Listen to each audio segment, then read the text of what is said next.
My name is Natalie. I am 28 years old, and I work as a freelancer. I met my husband when I was still working at my company. He fell in love with me at first sight because of our business relationship. He said, "I like your face." Well, I can't say I wasn't flattered, so I took him up on his offer. That is how our relationship started.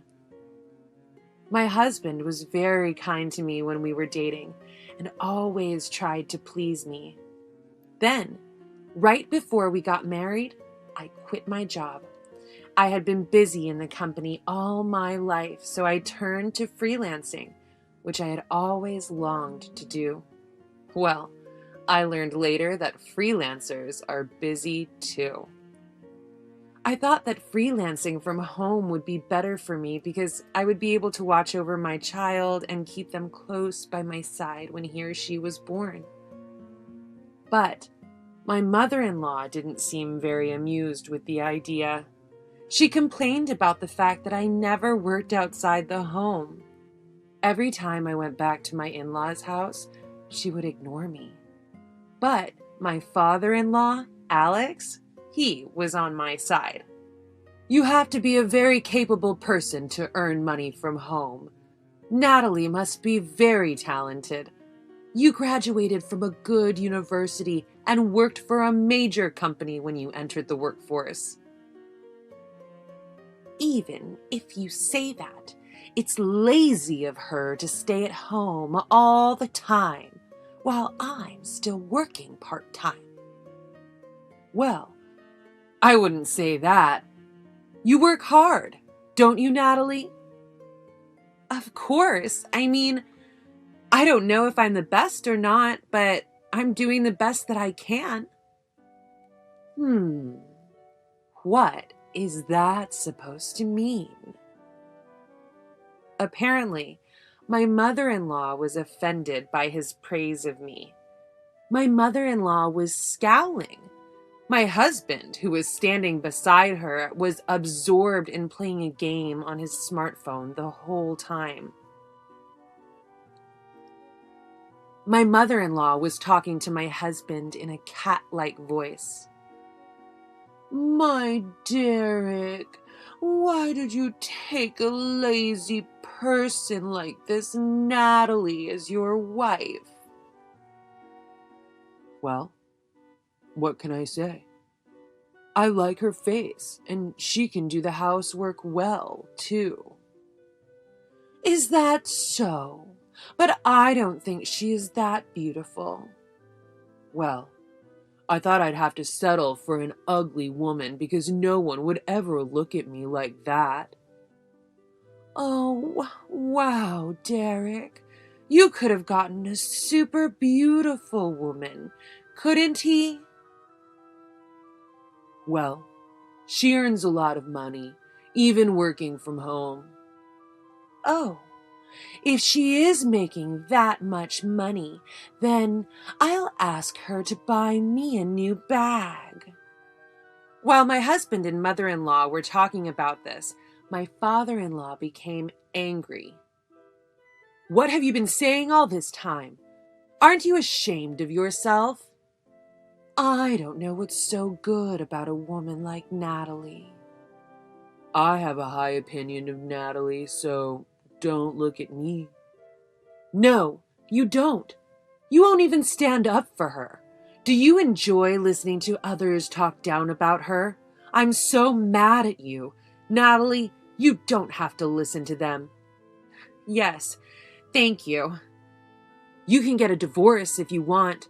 You don't even have kids yet." "What? What are you talking about?" "If you divorce, there will be bad rumors about you." "You guys only think about yourselves. Enough!" My father-in-law yelled and marched to the study angrily. My husband and his mother kept chatting back and forth, ignoring me. I was thinking in my heart that I wanted to go back to my parents' house as soon as possible. One day, I decided to tell my husband what was on my mind. Look, I'm not going to your parents' house to be ignored. She's not ignoring you. What are you being paranoid about? She is. Your mother-in-law is always complaining about my work, and she's always complaining to you about me. Are you saying you don't respect your husband's parents? That's right. Well, I don't respect your mother, just my father-in-law. Huh? Your father is always on my side, but you and your mother-in-law are always talking down about me. That's not true. You are delusional. At this point, I was ready to divorce him. I was even prepared to return to my parents' home at any time. When my husband realized that, he said, I won't allow you to divorce me. I won't let you go back to your parents' house. He yelled at me. It seems to me that he has no respect for me, so why doesn't he want to divorce me? If you think you love a more beautiful woman, then let's get a divorce. When my mother-in-law complains about me all the time, you don't just cover for her, you go along with her. It was a slow day at work one day, so I went to City Hall to get my divorce papers. I immediately went home, filled out my section, and called my parents. My parents were furious to learn that my husband and mother-in-law had said such things about me. I didn't think you were this kind of man. I didn't let her marry you to be snubbed, they said in a strong tone. When my husband came home from work, I showed him the divorce papers. I told him to fill it out quickly because I wanted a divorce immediately. Hey, what are you doing? What's wrong with you? Are you hysterical? What? What are you talking about? I don't know why I'm with you. I care about you. All I ever do is think about you, Natalie. All I could say was, you're lying. Because, in fact, my husband is cheating on me. I only realized it recently. I was brushing my teeth when I noticed he left his phone in the dressing room. I didn't want to see it, but I happened to see a message. I want to make out with you again. Your kiss was so good. It made me feel like a god. It said. To be honest, it was so creepy that I was really turned off by it. If I forwarded those messages to my phone, I would be exposed. So I took a picture of the message and airdropped it to my phone. Then I used a credit agency to investigate my husband's behavior. It seemed that my husband was seeing a young girl at work. And it wasn't just one. He was involved with several girls. He has a type. Under 30, tall and pretty in the face. He had a rotten heart. I almost lost my temper, but I thought, if I were to try giving him divorce papers now, he'll just ignore them again. So I decided to go back to my parents' house to try to mediate the divorce. One Saturday, my husband suggested that we go to my in-laws' house again. My mother-in-law just ignores me anyway, and I don't want to go. My mom wants me to come over today. Oh, really? Well, don't be like that. Just get ready. I love getting ready just to be ignored. Nobody's ignoring you. It's all in your head. At least I have your father to talk to. He's very kind. What? That sounds like you're making my mom out to be a bad person. Well, I'm sorry, but that's how I feel. I remembered that my father-in-law had recently expressed an interest in blogging, so I took my laptop with me. He's not even 60, and he still seems to be unfamiliar with the idea of how to create and write a blog. If I bring my laptop, maybe I can do my work and even teach my father-in-law about blogging. When we arrive at my in-laws' house, my mother-in-law gave my husband a hug and offered him tea. Well, there was no tea for me. I laughed to myself because she was so obviously disgusted with me. Wow, so this is how you make a blog. Yes, it's easier than you think. I thought it would be more difficult. Is tagging very difficult? Well, it's easy once you get used to it. Oh, Natalie, I'm sorry for asking you all about your blog when you have work to do. No, it's fine. He brought his own laptop computer and seemed to be trying to get started creating his blog right away.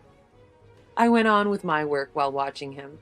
My mother-in-law looked at me sideways and said, I can do that kind of thing myself. It's just a simple job of typing. That was sarcasm if I ever heard it. When I responded, she ignored me again. So I said, sarcastically, no need to be rude. After that, my husband kept insisting again and again we go to his parents' house. But I really don't want to go. It's my mother's birthday today. Oh, yeah. What's the matter with you? Let's go. I'm not going. What? I told you, I'm not going. Your father's nice, but I don't want your mother to be sarcastic with me or ignore me at every turn. What the hell? You're really out of your mind. You're the one who's crazy. What's the matter with you? You're a really lousy wife. You're the one who should go away. My husband suddenly became angry and left the house snarling. I hurriedly packed my belongings into my overnight bag. My husband wanted to get the hell out of there and left to his parents' house. Up until now, he had always interfered with my attempts to return to my parents' house, so this was my chance to leave. Does he not care about me, but doesn't want to get divorced because it would be a shame on his family? Or does he feel guilty because of the affair? Well, it doesn't matter. I'm going to get a huge alimony payment out of him. When I returned home, my parents told me that they would never let me see my in-laws again. Then, when I told them that my husband was cheating on me, they got angry and turned red. I can't believe he was such a lousy man, they cursed. After a while, my husband came home and called me. Hey, where are you? Where are you? And why is your stuff missing? Oh, I'm not going home anymore. I'm at my parents' house. What? What are you talking about? Are you stupid? Going back to your parents' house? Oh, you're the one who's stupid. Not only do you look down on me, you're cheating on me too. Well, you thought you were a good kisser? Huh, I had to pretend all these years, but ever since the first time I kissed you, I thought you were a lousy kisser. Why would you say that? I don't care. Oh, that's disgusting. I'm divorcing you already. Wait, if you do that, you'll ruin my reputation. You're so full of yourself, aren't you? A few hours after I hung up the phone, my husband arrived with my in-laws. When my mother-in-law was about to say something, Alex said to my father, Sir, I'm really sorry for everything we've done. I'm sorry I couldn't help Natalie further. Hey, who do you think you are? I can't believe how stupid my wife and son have been. Stop it! Actually, I've been wanting a divorce from my wife, too, and you gave me the push I needed. What? It seems that my wife has been having an affair with the manager of the store where she worked part-time. When Alex, my father-in-law, found out about it recently, he was wondering when he was going to divorce her. My mother-in-law was in tears, begging me not to divorce her son. But then my husband and mother-in-law started to lose their tempers. They were both stunned, and my parents were also aghast. After that, my husband and I divorced. Then, Alex, my father-in-law, divorced my mother-in-law. My ex-husband and my mother-in-law were both cheating on their spouses, so they were both charged a lot of alimony. My mother-in-law is working hard for the alimony, taking more part-time jobs like when she was young. My ex-husband resigned from his job and is now looking for work. My ex-husband and mother-in-law are living together in a studio apartment. They seem to be a good match. I am in the process of looking for a good place to live while living at my parents' house. If I can find true love, I'm hopeful about getting married again. Get out if all you're going to do is sleep. You're in the way. Such a useless wife. The one spewing the hurtful words, sadly, was my husband's mother. My mother-in-law. Ever since I was diagnosed with cancer, I've been so tired and often found myself resting. My unhinged mother-in-law seemed to think I was just being lazy. It would constantly berate me. I can't stand her. Just when I felt I couldn't take it anymore, my husband, who was supposed to be on a business trip abroad, walked in with someone. My name is Sophia, a 32-year-old housewife. I've been married to Jackson, whom I met at a different department in the same company for 6 years. We have a 5-year-old daughter named Emma. After giving birth to Emma, I switched to a part-time job in the mornings and always picked her up from kindergarten myself. We'd have dinner together and occasionally go out for fun. I thought our simple, happy life would last forever. But about a year ago, our life took a turn. I found out I was pregnant with our second child. But I felt something off in my breast. After getting it checked, I was diagnosed with breast cancer. Worse, it was in an advanced stage known as locally advanced breast cancer. I had lost my mother to the same type of cancer, so I always made sure to get annual checkups.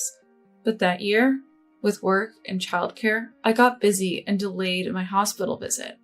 Had I gone earlier, maybe the outcome would have been different. I was told that the cancer cells had probably broken through the skin at an early stage. The doctor declared it was stage 4 cancer.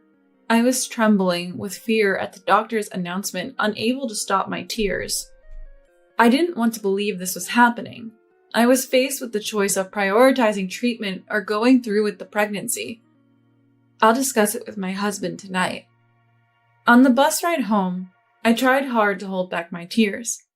After putting Emma to bed, Jackson and I talked.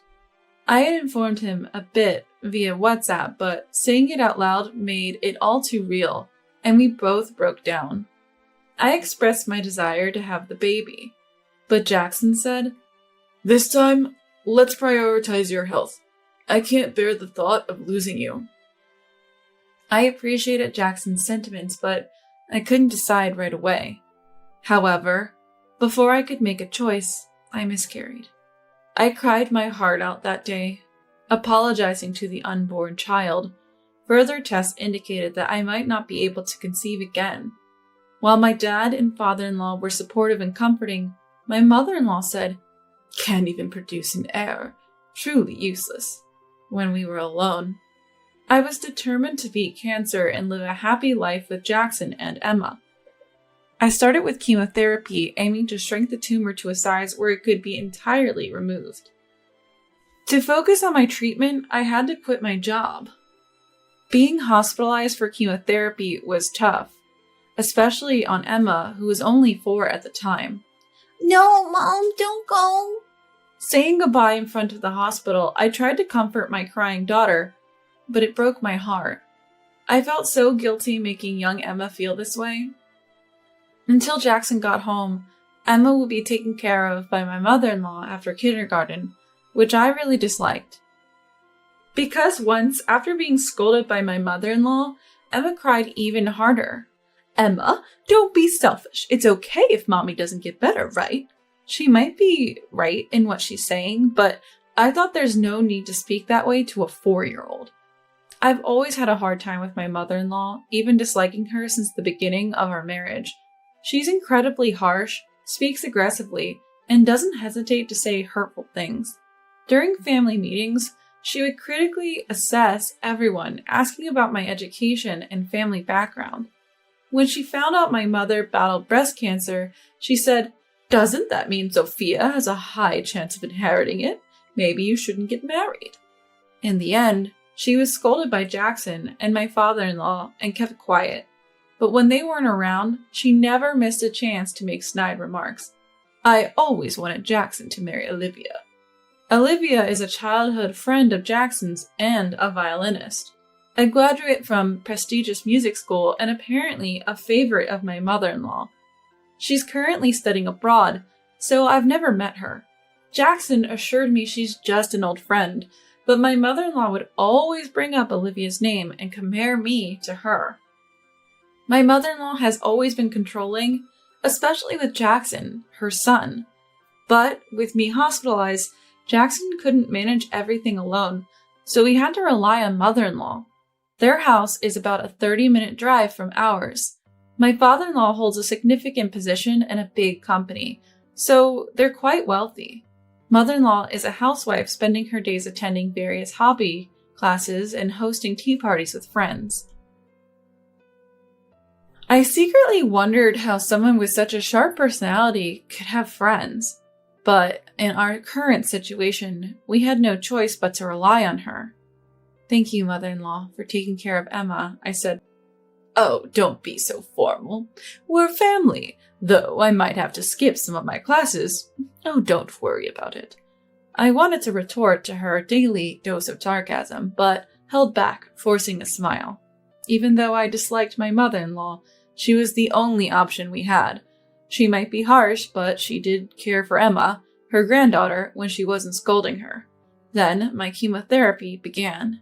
I received encouraging messages from my dad, father-in-law, Jackson, and Emma, which gave me the strength to persevere. Of course, there were no messages from mother-in-law. Locally advanced breast cancer is quite challenging.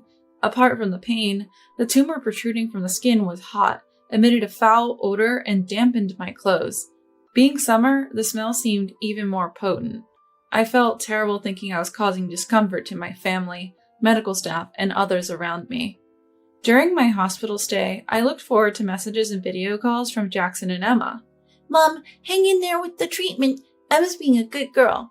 Her sweet voice over the video gave me the strength to endure the painful chemotherapy sessions.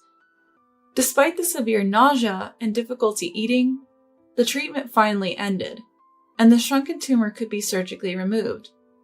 By the end of the summer, I was set to be discharged.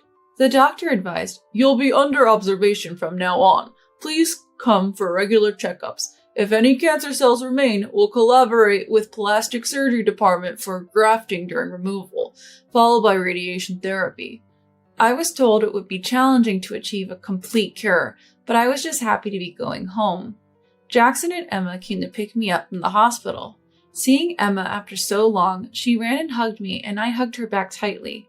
"Thank you, Jackson. I'm sorry for leaving Emma with you for so long. I've lost weight, haven't I? And look at my hair," I said, trying to make light of the situation by touching the sparse hair left on my head. Jackson, with tears in his eyes, hugged me and said, "You've been through a lot." A few days later, we went to my in-laws' house for a post-discharge celebration. I deeply thanked my father-in-law and mother-in-law. "Thank you both for everything. I'm sorry for the inconvenience." While father-in-law responded warmly, mother-in-law remained cold and distant. "Let's eat." When I tried to help, she surprisingly said, "You just got out of the hospital. Sit down and rest." Probably because Jackson and father-in-law were there. That night, we stayed over. Jackson had to rush to work, so after putting Emma to bed, I took my painkillers and another medicine to reduce the odor. After changing my bandages and taking a warm shower to ease the pain, I was about to put my used towel in the washing machine when mother-in-law burst in. "What's this awful smell? Don't put your towel in our machine, it'll transfer the odor," she said, pinching her nose dramatically. She then stared at my chest and laughed. "What's with that chest? It looks disgusting." I was taken aback. I seriously thought I was crazy. Ignoring her seemed the best option to avoid wasting energy. I never missed my monthly checkups, but my condition wasn't improving much. Jackson always took time off to accompany me, diligently noting down the doctor's advice. I was filled with gratitude. Despite mother-in-law's comments, I decided to undergo surgery to remove the remaining cancer cells. It wasn't a cure, but it would improve my quality of life.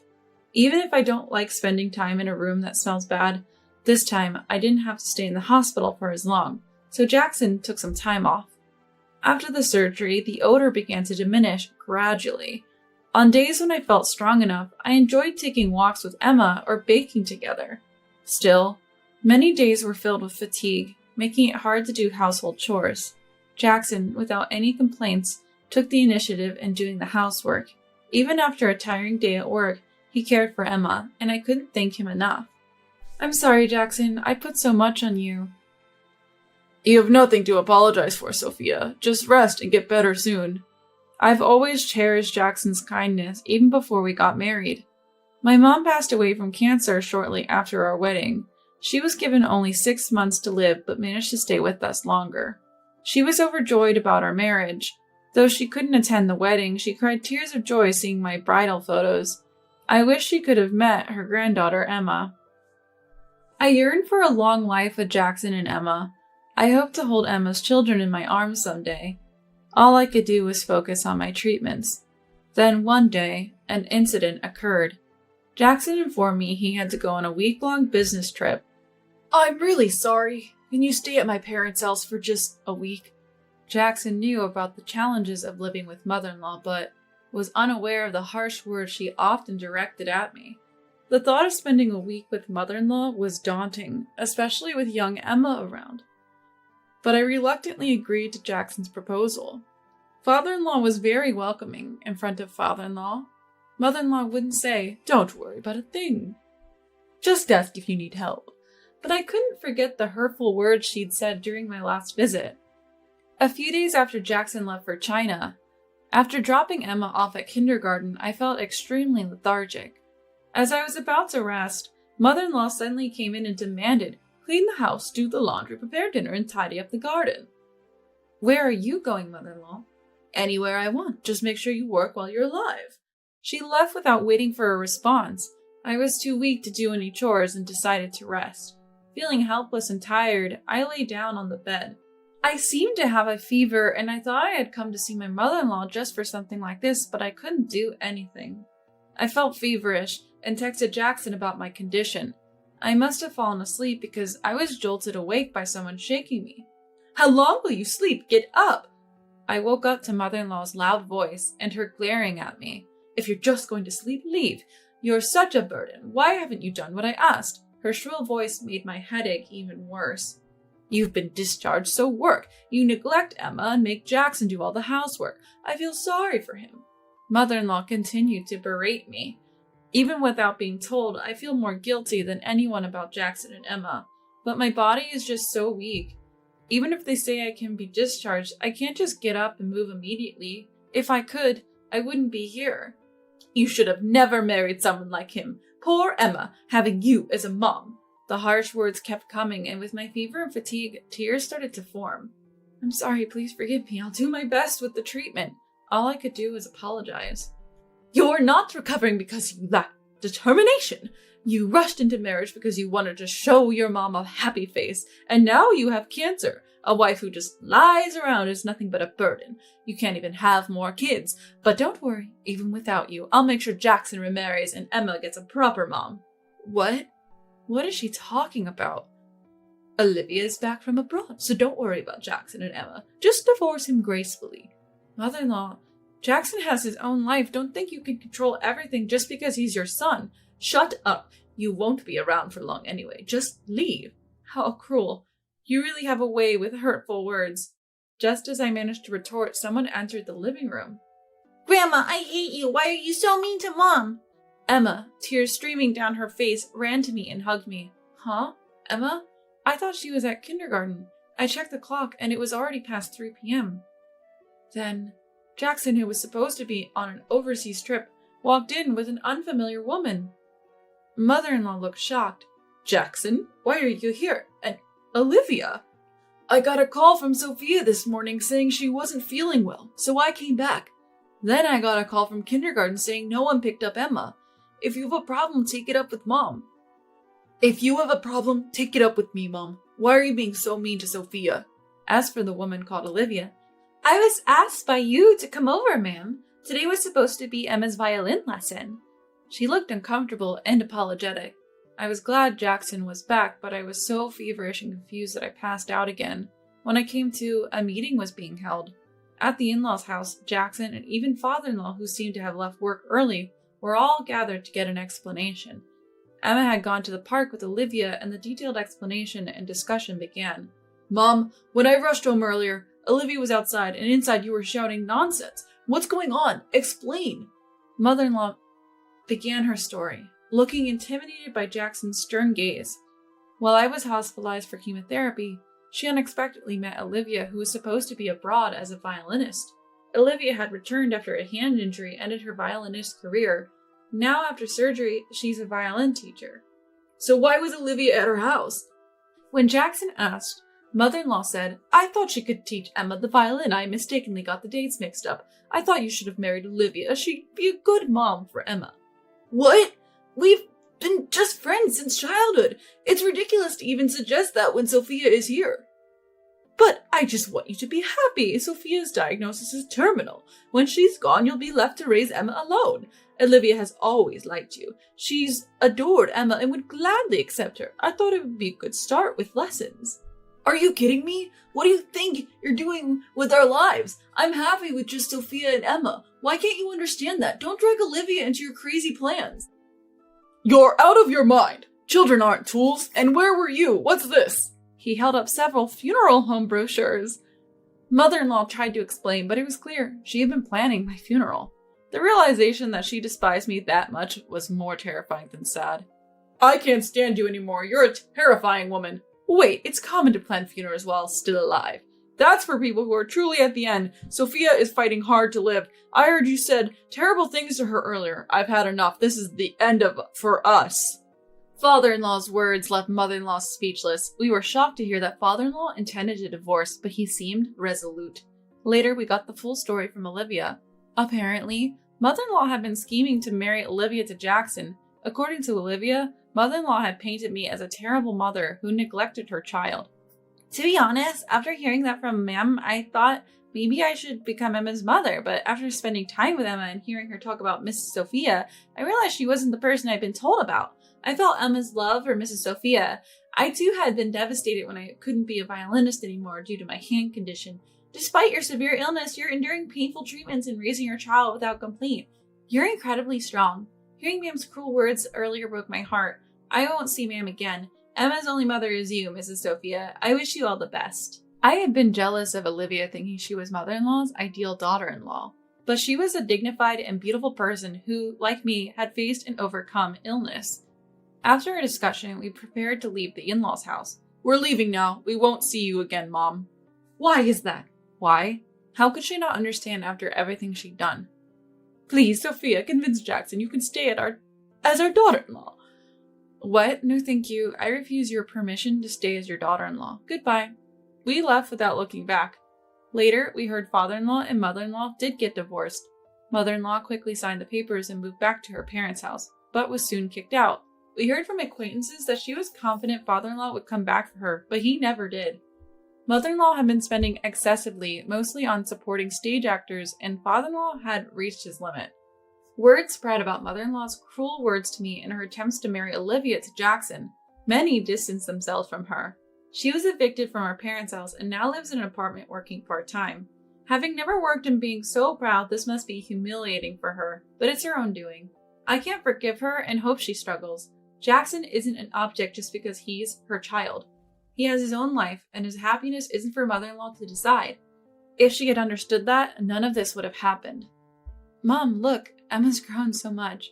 Years later, we stood at my mother's grave, with Emma, now in elementary school, praying beside us. I was given 6 months to live, but I've survived for 5 years since. My cancer has metastasized to my bones, but I'm not afraid. I'm determined to live with my beloved family. I won't give up on holding my grandchild, a dream my mother couldn't fulfill.